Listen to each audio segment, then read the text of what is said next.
biz yaşadığımız ərazidir.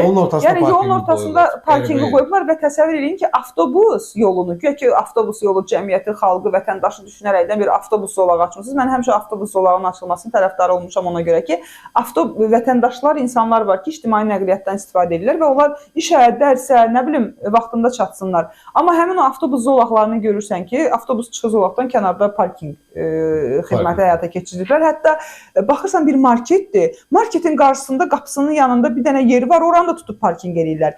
Nəyi nəzərdə tuturam? Əvvəllər saat, indi də elədir, saat 10-dan sonra bilirsiniz ki, pulsuzdur. Hər yerdə. Hər yerdə.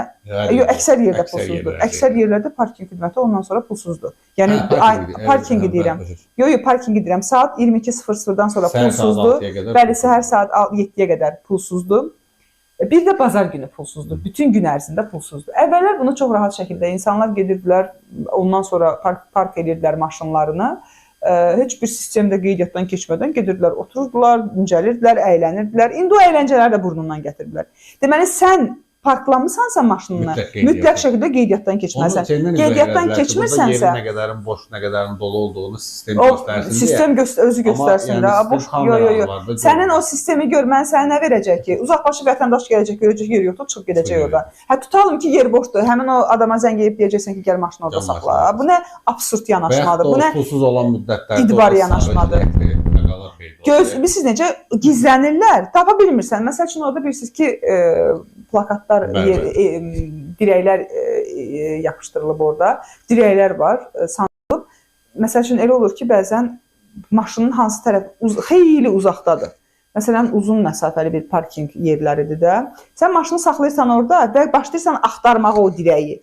O dirəyə gedib axtarıb gəlib maşına oturana qədər gəlib səni çəkir həmin o sarı gödəkçəli, çox-çox üzr istəyirəm. Elə bir faiz qoyublar ki, onlara. Bugünün sonunda sən nə qədər belə bir cərimə yazacaqsan, belə deyim də, haram olaraqdan bir addım atacaqsan, mən sənə bu faizi verəcəm. Necə ki, taksilərə qoyublar, şirkətlər. Pulsuz olan müddətdə gəlib dururlar orada, elə oranı istilər daha yəni.